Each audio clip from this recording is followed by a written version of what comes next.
Welcome, I'm your host, Malcolm Gallagher. From our BizVision studios in the UK, you're watching the BVTV Top Gun Sales and Marketing channel. So imagine you're the marketing head of a global tech company in today's altered and challenging world. It must be both exciting and demanding. All around the world, technology companies are clamoring for the attention of potential customers. And many of those potential customers have their own challenges, such as changing their buying behavior and even changing their products and services. So, how does your tech company stand out from others in its proposition, break through what's called competitive noise, and get the attention of decision makers? You're about to soon to discover how one exciting company is doing it.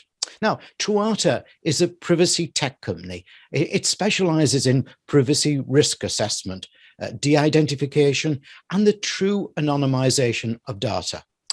The company builds solutions that enable organizations to unlock customer insights while protecting personal data to the highest global standards. So let's go talk to Chief Marketing Officer Shallu Behar-Sheehan. Welcome, Shallu. Hi, Malcolm. How are you? Excellent. Now, listen, did you notice in my introduction there, I slipped in data and data? Yeah. I did. Yeah. So what's your preference? Data. Data. Okay. Right. We'll try and stick the data. But, for my American viewers, of which we've got thousands, remember, data is data and data is data. Indeed. It's a bit like tomato and tomato. Tomato and tomato and potato. Yes, you got it. Yeah. Shallu, I'm delighted you're kindly guesting on our BBTV Top Gun Marketing channel. Now, in this BBTV show, I'll be talking to Shallu in 4 parts around marketing, data, subjects. Shallu, before we get into our 4-part talk, though, can you please tell us who is Shallu and what do you do at Truata? Absolutely. And, Malcolm, just once again, just delighted to be here with you. So Shallu Behar-Sheehan, and I am the Chief Marketing Officer at Truata, a startup founded by MasterCard and IBM. And, in essence, we're focused on engineering privacy enhancing solutions that enable and empower organizations to extract value from their data, whilst also complying with the highest global data protection standards. This is something that's becoming very prevalent within organizations. They're sitting on vast amounts of data, and how do they really extract that true value whilst also making sure that they stay compliant? So in a nutshell, Malcolm, my role is to lead, influence, and implement the marketing strategy to support the business. And as you can imagine, as a startup, you have what I would call teething problems in the guise of brand relevance. So before I can look at anything else, in terms of driving engagement, we have to fix the brand relevance. And we have to do that by making sure that we can achieve and build a foundation that enables us to do the brand reach. So last year, just as an example, we shifted our share of voice against key competitors from 9.4% to 36.3%.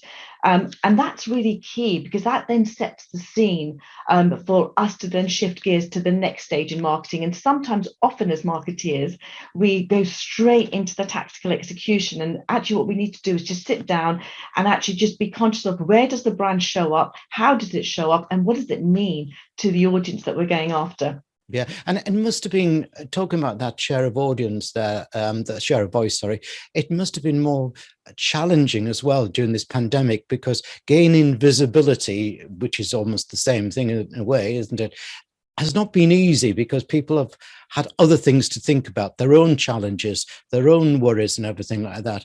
So how did you manage that? There was one thing, Malcolm. We knew that we had eyeballs on screens, right? So during the pandemic, suddenly the audience were pretty sticky. They were in front of their laptops or their devices. So we knew that we were able to reach them at any point in time. So, that the sort of like standard, sort of like slots that we would have where we could engage with audiences, that sort of went out the window because we almost became an always on economy. We were always by our screens. We were always, at the sort of like mercy of the next update, etc. So actually what we tended to do was we really focused on making sure that we had relevancy in content. And that is really critical. If I share with you things that are important to me, they're not going to matter to you. But if I share with you things that are important to you and your world, you're going to engage. And really, marketing is all about just those little moments of stickiness, because you're going to dictate how and when you show up. I can't influence that. What I can do is just make sure that I have a mirrored, always on strategy to be there when you show up. Brilliant. Shallu, let's start with part one. Tell us about Tuata and what the company brings to its clients that makes those clients more effective in their own operations. Exactly what we've just been talking about there. The client is most important. What is it that Tuata offers that sets it apart from competitors? And how competitive is the world of technology? Can you really have a distinctive edge? So, Malcolm, I love this term distinctive edge, because this also then lends itself to actually, what does it really mean? Because it means something different to you and it'll mean something different to me. But shaping the future of business and enabling organizations to navigate the quagmire that comes with today's privacy conscious world, does that mean that, we have or we enable companies by delivering that distinctive edge? If you look at how do we enable organizations to unlock the full potential of data while retaining customer loyalty, again, big thing at the moment. Organizations need to ensure that they do this in a way that safeguards their data. So for this exact reason, we could say that actually, Tuata does provide that distinctive edge, because we're able to actually mix the blend of insights and the intelligence that comes with understanding what data needs to be, looked at, but also doing it in a privacy-centric way. So you've almost got the blend of the data science lens and also the compliance lens to make sure that actually you are doing the right thing by the consumer or the customer. So in essence, our technology, sits at the nexus of privacy and analytics. And so again, is this the pivot point on distinctive edge? And that's why I think that term's quite interesting, because I think a lot of companies immediately associate themselves to something that is very unique. But at the end of the day, unique is something that's in the mindset of the individual that consumes it. So, you have to go back and look at who do we target with what messaging. And even if you look at what we do as an organization, we say that we engineer privacy enhancing technologies that empower organizations to do more with their data and at scale. And we know that a lot more companies are beginning to understand that they sit on vast data lakes, Malcolm, and sometimes it's difficult to understand actually where is the monetization of what we're sitting on. Where do we see what's unique? How do we also, from a brand perspective, make sure that we don't place ourselves at risk? Because nowadays, Malcolm, as we all know, the brand is in the hand of the consumer. Yes, yeah. So there's a couple of things there that we sort of like do try and also address. But one thing that I'll just end on, Malcolm, is when you extract value, when you extract true value, that perceived value generates growth, or that perceived value should generate growth, but also enables the brand to retain its most critical equity, which is its reputation. Without a doubt, and as you quite rightly said, say today, the public is watching your reputation, is actually in charge of your reputation, isn't it? Oh, absolutely. I'm a firm believer in the fact that actually your brand is in the hands of the consumer. Especially when you look at, and I think Gartner actually produced a report on the top 5 strategic priorities of CMOs. And one of the key things that came out of there, and this is a really interesting point, 95% of CMOs believe that they have to align to a societal sort of like cause. And that's because there's an expectation by individuals for your brand to do the right thing. There's almost, the brands that actually almost got as much influence as any governmental, society. They're expecting brands to own up and show up and do the right thing, especially now, since everyone, especially over the last 18 months, has become so conscious of their digital footprint. Yes. It cannot be wiped. It's something that stays with you. And they just want to make sure that these brands do the right thing by the tracking and the tracing and the, what gets served back to me, because you know more about me than I know about myself almost. Yeah, yeah. And I really think it's fascinating how you've gone from the traditional approach of using your competitive advantage to really reinforcing your distinctive edge. I mean, it's a nice, interesting balance, because you've got to be pushing forward against competitors, but at the same time, as you say, society is telling you, whoa, slow down slightly as well. Yeah, absolutely. Malcolm, we're running at such a pace. Industry is running at such a pace. We've now got the advent of AI and machine learning, so artificial intelligence and machine learning. And what's becoming interesting about that is, if we look at a set of data, so my digital footprint and my purchase behavior or any other interaction I've got online, as an individual, but also as a consumer of things from other brands, we're getting to the point now as a society whereby all the modeling that can be done is predicting my behavior to the point where it's a couple of steps ahead of me as the individual. And that's worrying, because now brands are looking at that predictive behavior and serving up content to me based on what they're seeing. And we did a survey, which we'll come to at some point, whereby we did this global survey. We went out and we asked questions from very different generations on their perception over privacy. And it's frightening, Malcolm, when we look at the fact that actually I know what I do. I have a digital footprint, but actually your companies are building models that are predicting my behavior. And as a marketeer, we love the whole thing around predictive analytics, etc. But we have to be careful. And this is where I think we have to just be conscious of the fact that we have the ethical lens in place, and that we are genuinely listening to the concerns of consumers that probably are saying, we're running too fast, you've got too much insight on me, I want to have more control over what you're seeing, and I want to know what you're seeing. And I think this is all driving also that that empowerment of whereby the consumer now is actually beginning to really understand that actually they do have your brand in their hand. Yes, yes. Fascinating, isn't it, Shallu? Before we move to part two, though, I'd like to remind viewers and listeners of your website URL, which is, and viewers, obviously, you can see it on the screen behind me, it's Truata. I'm spelling it out for listeners now. Truata, you ready? Truata. That's easy enough to write down, isn't it? Truata.com. It's time for part two. The speed of digital transformation has led to a complete overhaul in the way that businesses operate. Well, those that are still around, of course. What impact has this had on marketing functions? And how do you think the role of the chief marketing officer has evolved to meet the changing dynamics that are at play? Malcolm, when you look at the C-suite, and this is something that's been well documented. In matter of fact, I read an article just before I came on air with you this morning. It was a Forbes piece written to a CEO from the CMO. So, I'd encourage anyone that understands the dynamics of that relationship to definitely look at that article.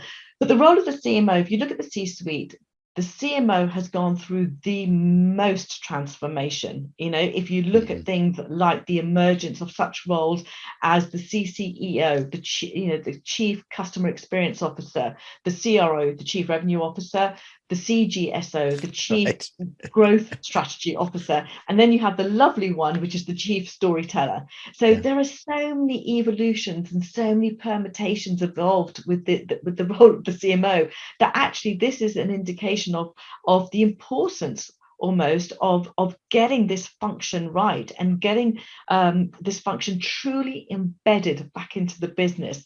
The evolution of the CMO role has triggered the shift from revenue contribution to revenue ownership.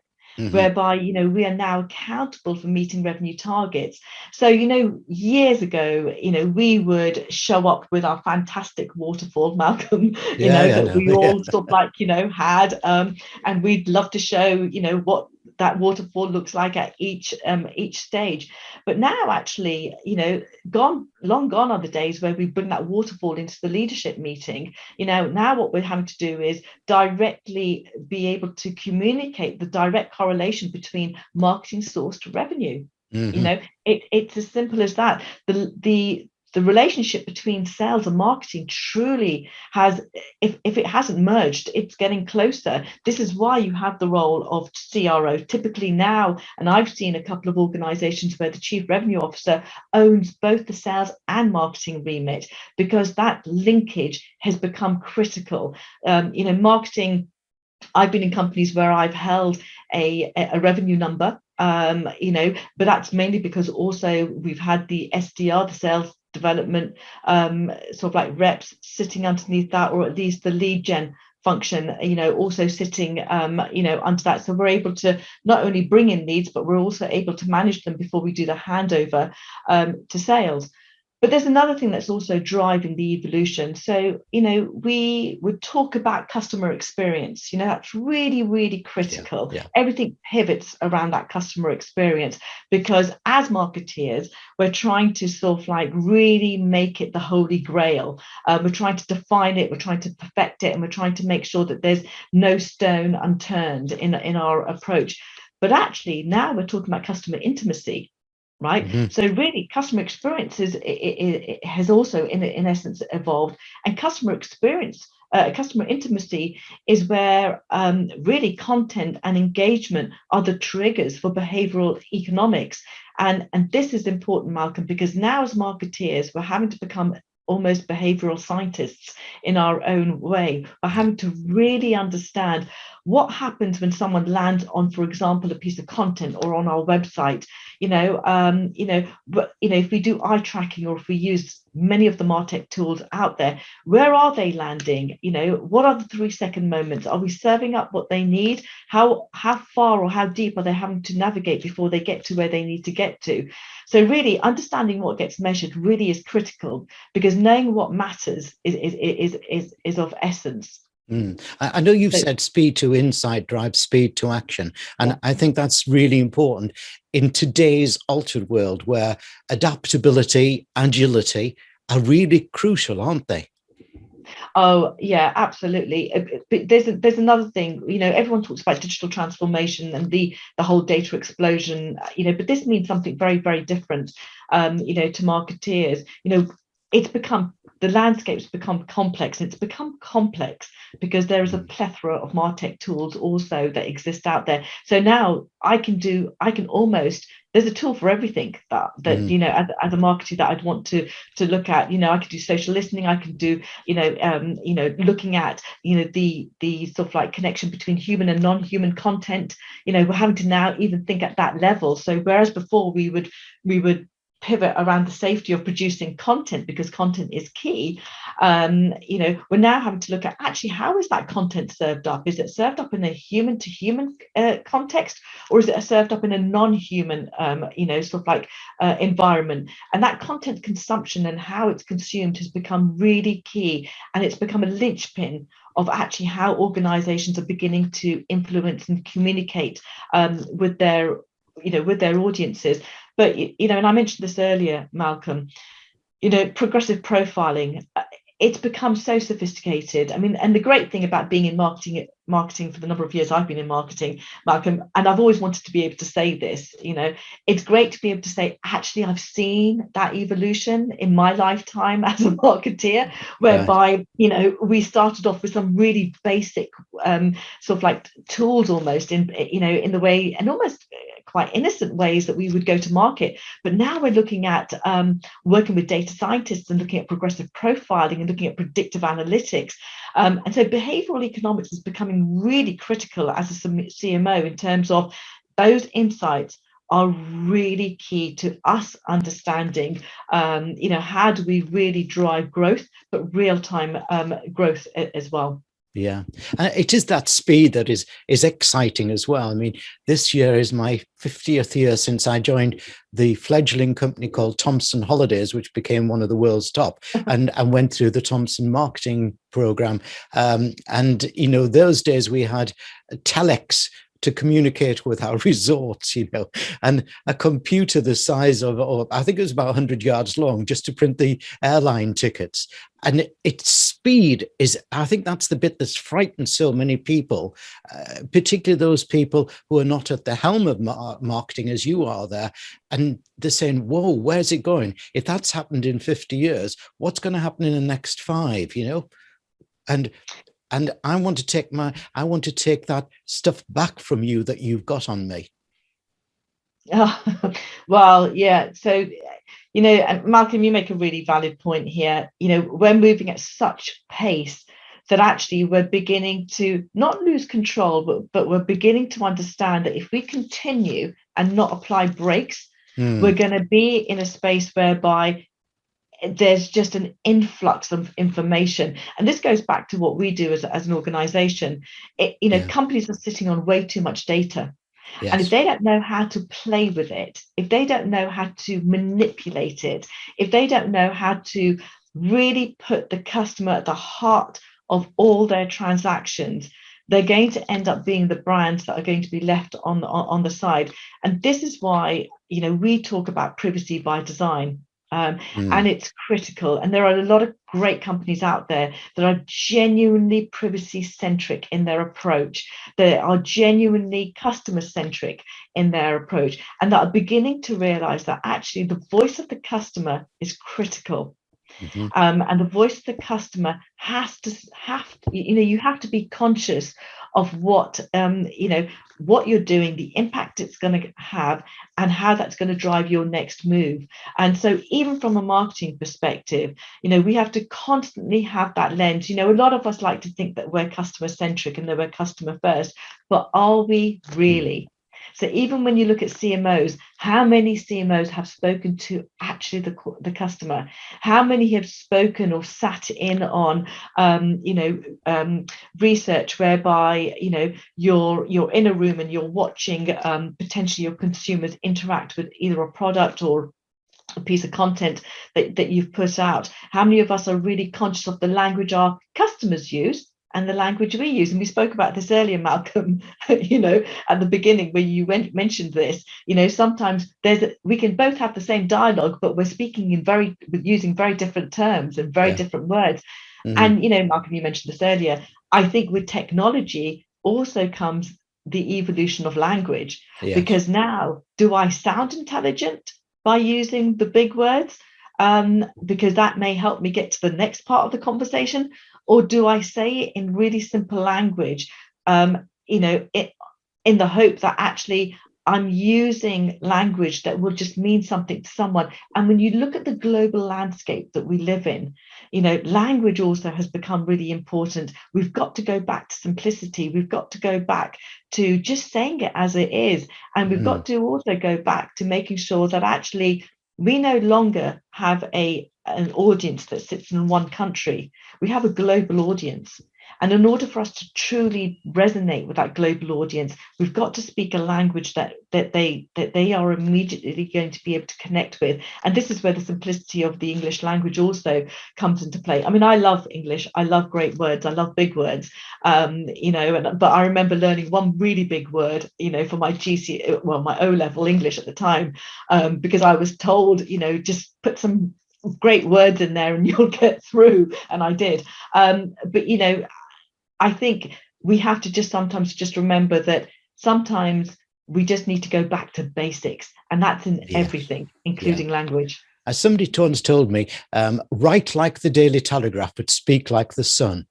And there's a point in that. Anyways, that was a supercalifragilisticexpialidocious part question that we've just gone through. And I'm really looking forward to part 3 here as well, because you see, as a consumer, I'm looking at all those companies out there, and suddenly, because I don't understand, I'm saying as a layman to understand what they're about there, I can't decide which is a good company or which is a bad company. So what do? I treat them all suspiciously.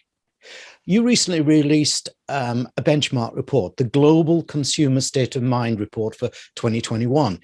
it would be great to hear more about the findings, but what are the insights signaling, and what key takeaways should executives be taking note of as they navigate this fast evolving economy? Malcolm, the reason I'll just start by just setting the scene around the Global Consumer State of Mind report, and the reason why that we produced and looked to produce this report. So we went to, in order for it to be perceived as a global report, we had to sort of like be present in each continent. So we went to the UK, the US, France, South Korea, and Brazil.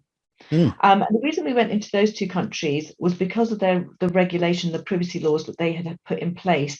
And we wanted to sort of like just see, was there anything that showed up differently in a country whereby they were either heavily regulated or they had different laws in place. We all know about GDPR, etc. And we know that is the foundation that a lot of other, regulation and privacy laws have, sort of like spinned off from. But the reason we did this report is that we actually wanted to look at, and again, this is something that I think sometimes marketers, but also businesses do. They have an assumption-based approach.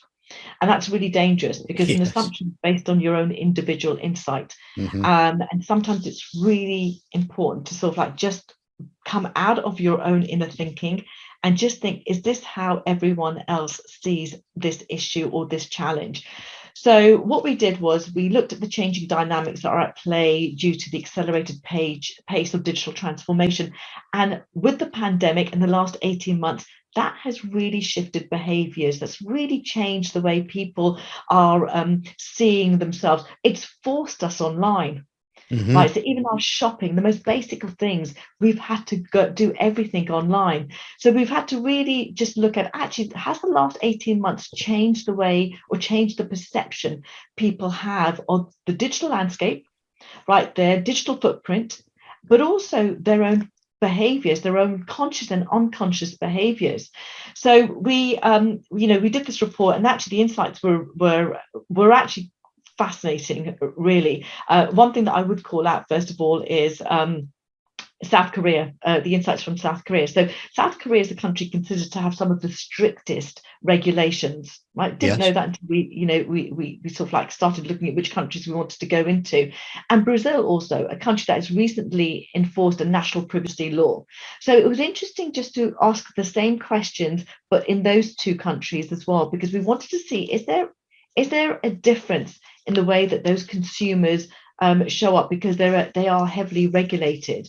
But actually, what was interesting is that in both those countries, there is still a long way to go, despite the progress that has been made. And that's interesting, but also worrying, because it just shows that you can have the relevant laws in place, right? But consumers still feel that not enough's being done. So I'll share with you a couple of factoids. So one of them is 76%, and this is of the global consumers. So 76% of those global consumers still feel companies can do more to protect their data privacy online. So think about this now. So there's an expectation from consumers for companies now to own up, to sort of like really take the responsibility of the fact that you have data from me, you have my digital footprint, so the onus now is really for you to do the right thing. The other thing is 68% again of the global consumers, have really said that the onus should be on the brand rather than the consumer when it comes to personal data responsibility. So again, the shift is really coming back to those brands, and this is really important. And there's a couple of other interesting factoids that came out around stronger transparency and governance. 74% of global consumers wanted to see that transparency. Now, the reason why this report was also important is privacy is becoming the currency of our online lives. Yeah. And consumers are now looking for refunds. That's a really good point there. But I totally take the point of your report, and it's brilliant, the stuff that's come out. But how do we know? You see, the suspicious public, quite rightly. I'm one, and I don't know whether you are as well. But but I'm thinking, how do I trust that company? It can make the statement that it's trusting, but there's other things going on behind. There's government in control, and when we are in a global economy now, and of course, you're dealing with China and places like that. They're much more grasping of digital information and in the government there. So how do we know? How do we trust? Is there a need for us to be able to have a benchmark, like we do with, for example, Food Standard Agency, that's got a 5 stars or a 2-star, whatever it may be. Do you think there's that necessary? It's going to work towards that?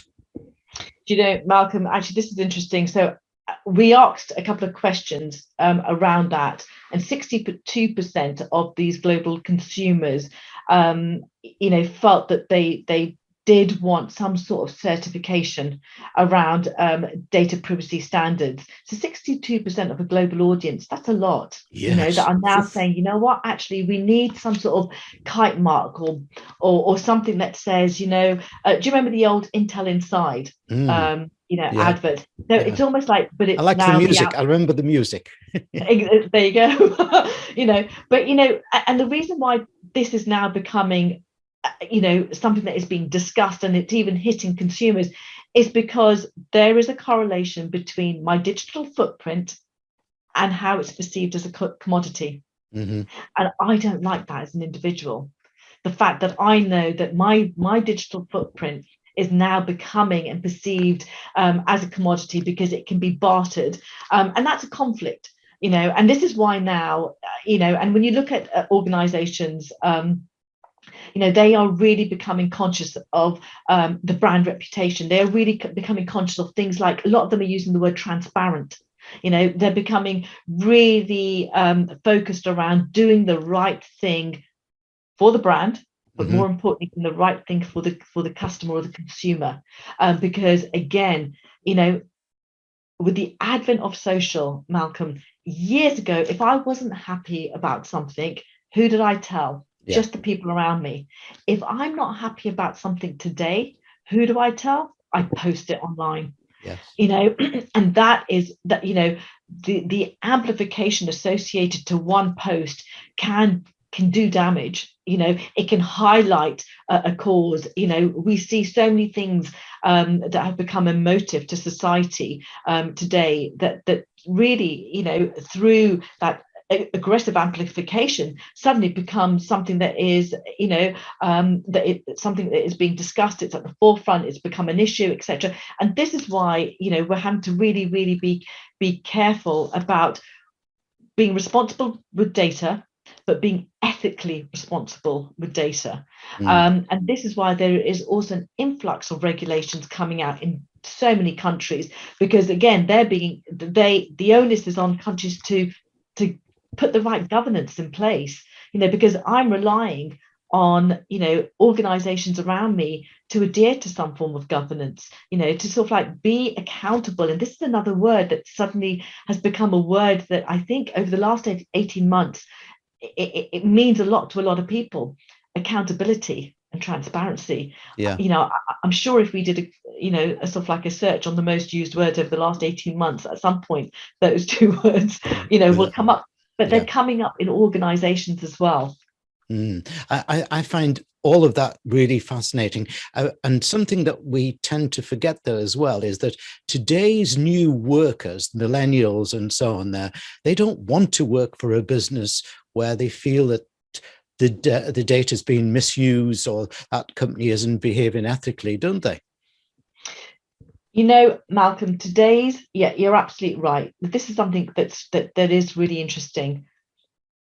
Millennials, they're looking at companies that have a social purpose, right? So they're looking at companies that basically are attuned, to making the world a better place. So, years ago, we joined a company and we'd be told what their values were, right? That was it. Okay. And we'd conform to those values.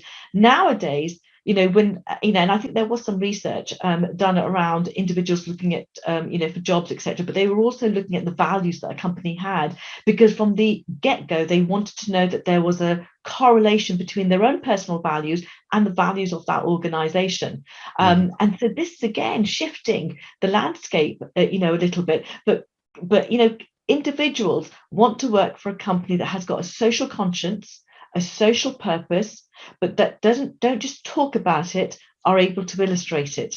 And that also is something that's changing, the recruitment landscape as well. Now we're having to, as organizations, be very, very clear on what we stand for.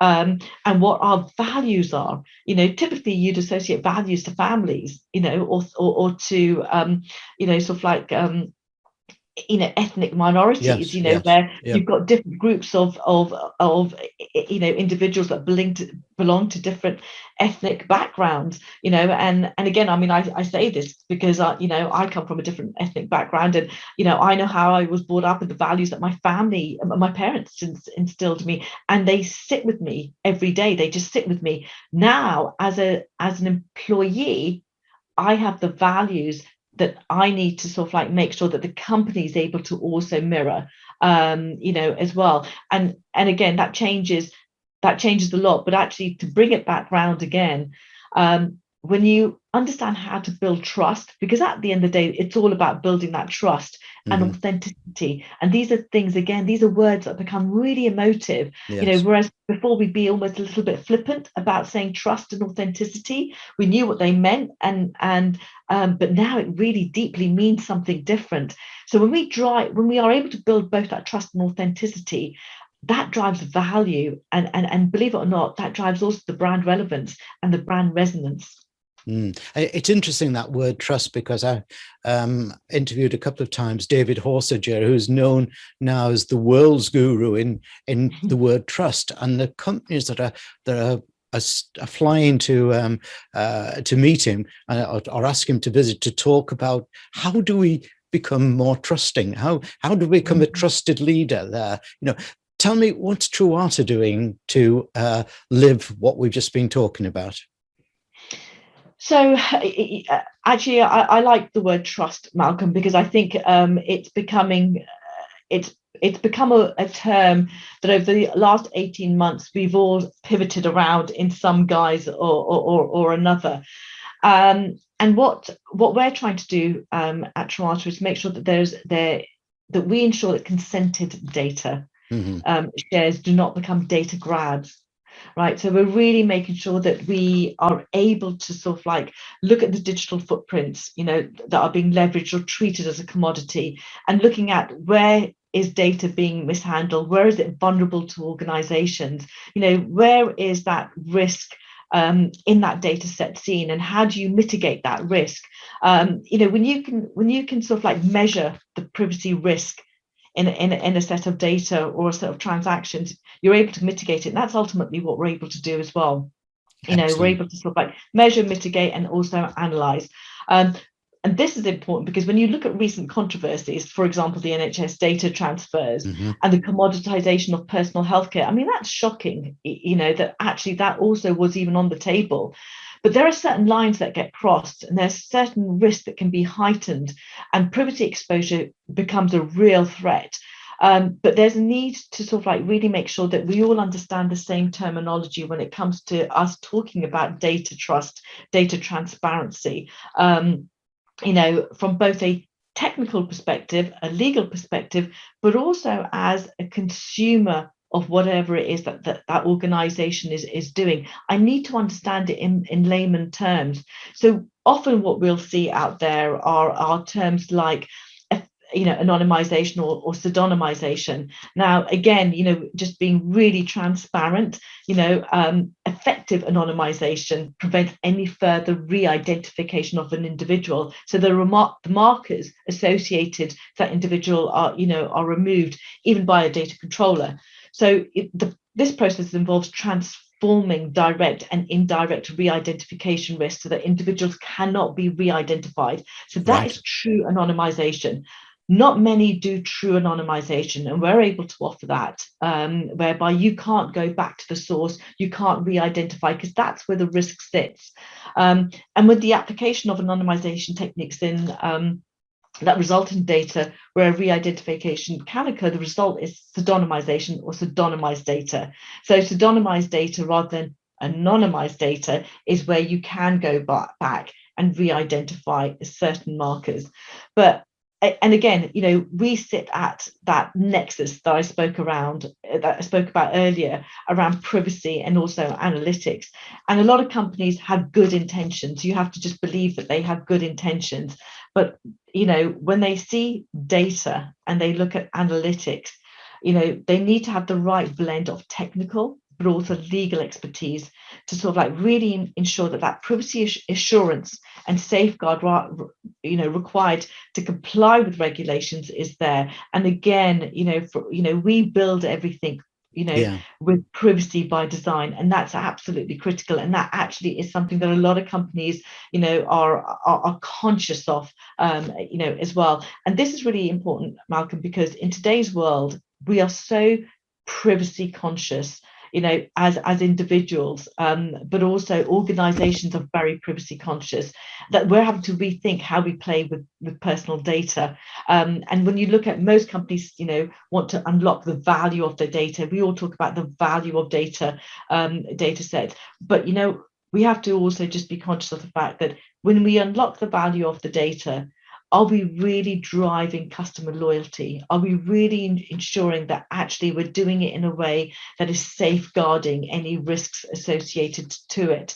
And this is actually the very reason why Truata, exists in essence. Yeah, I think there's a little phrase in that your answer there that I just want to reiterate to people, especially all the viewers and listeners who are sitting on boards, and that was where Shallu said, privacy by design.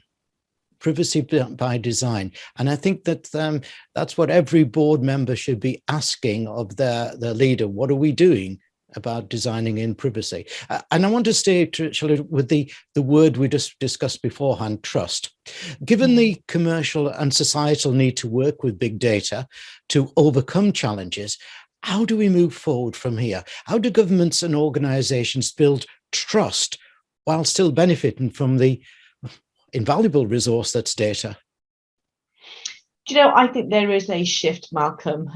There is definitely, the pandemic has seen a lot of voices being aired around this, and governments being held to account. We can see this, in the UK, as well. But let's look at Apple, for example, and this also is illustrative of the fact that there is a movement, there is a change, and we're at the cusp of that change and that influence happening.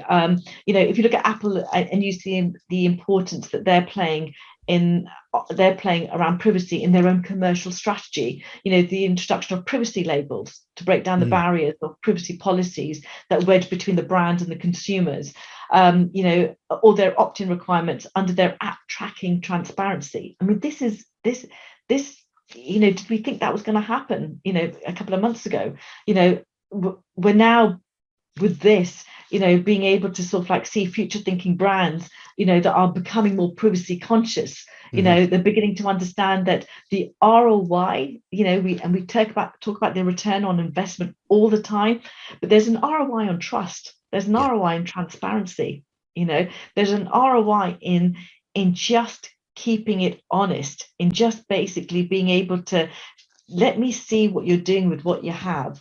And there is a dichotomy here, Malcolm, because on one hand, I want really personalized offers, or I want really personalized content, but at the same time, in order for companies or brands, organizations to do that, they need to know a little bit about what your footprint is showing them. So there's a real dichotomy that sits here as well. But when you see things like big influential brands like Apple making the shift, that actually, the consumer is being heard, that actually privacy is becoming a core brand value, right? Now Apple is building building back their brand relevance, their brand resonance. So it's now, and they've realized this because it sits as part of their commercial strategy, it's become a commercial differentiator. And also it's a customer loyalty imperative, because you know what? I see Apple doing the right thing. It's giving me back ownership of something that they have on me, and they're giving me the right to control, in essence, the tracking components. I'm going to be a bit more loyal to them because they're listening to me. I think that's really fascinating, because increasingly over this last year, we've seen a large rise in our conscious leadership programs by businesses around the world saying, how do I become a conscious leader? People, planet, profits, but also privacy is another P that's certainly come in there. And they're finding it very difficult, a lot of leaders, to actually understand how far they can go, because there's still a need to make profits. And they're starting to say, well, that data is where the money lies.